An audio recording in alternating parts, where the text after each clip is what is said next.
RK recording studio बहेरा बाजार दरभंगा। अभी सुन रहे हैं बगैवा से डीजे धमाका को। Music by DJ Laxman.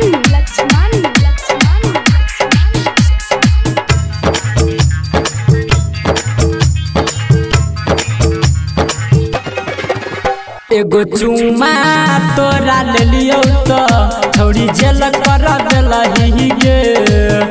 एगो चुमा तोरा ले लियो तो छोड़ी जेल कर देलही गे। तोहर भैया देखल को सुन मामा पीटल का, तोहर भैया देखल को है गे मामा पीटल को नहीं बेल कर देलही गे। एगो चुमा तोरा ले लियो तो छोड़ी दिल कर देलही गे। एगो चुमा तोरा ले लियो तो छोड़ी जेल कर देलही गे। म्यूजिक बाय इलाका किसी का हो धमाका दिवाकर दीवाना भाई का ही होगा।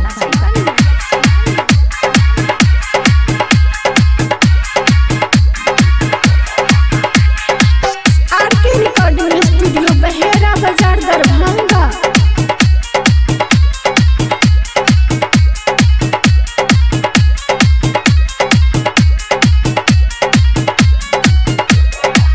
हम नहीं जानलिया के तोरा रहियत खेला रह गई छोड़ी रहियत खेला रगे। मार रहू दुनू सलावा रही सामने में ठहर रह गई छोड़ी रही सामने में ठहर गे। पहले गेलियो जल खाना रहो सोन की के थाना, पहले गेलियो जल खाना रहो सोन की के थाना। कौन खेल कर देलही गे। एगो चुमा तोरा ले लियो तो छोड़ी जेल कर देलही गे। एगो चुमा तोरा ले लियो तो छोड़ी जेल कर देलही गे। तोहर भैया देखल को सुन मामा पीटल को कौन खेल कर देलही गे। एगो चुमा तोरा ले लियो तो छोड़ी जेल कर देलही गे। म्यूजिक बाय अभी सुन रहे दिवाकर दीवाना भाई।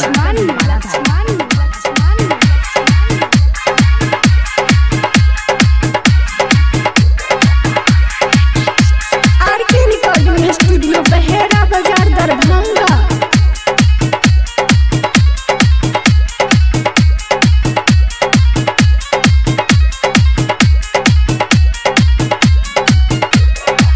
देख रहू रंजीत किशन संग में चांद सुन हे गे छोड़ी संग में चांद सुन गे। बह रहू रमन जी के नाक से सुन ना खून हे गे छोड़ी नाक से सुन खून गे। लाग रह गे डर जान देलही तू घर, लाग रह गे डर जान देलही तू घर। कौन खेल कर देलही गे। एगो चुमा तोरा ले लियो तो छोड़ी जेल कर देलही गे। एगो तोरा ले लियो तो छोड़ी जेल कर देलही गे। तोहर भैया देखल को सुन मामा पीटल को कौन खेल कर देलही गे। एगो चुमा तोरा ले लियो तो छोड़ी जेल कर देलही। फिर भेज देबो। आप सुन रहे हैं दिवाकर दीवाना भाई को ग्राम बगीवा जिला मधुबनी।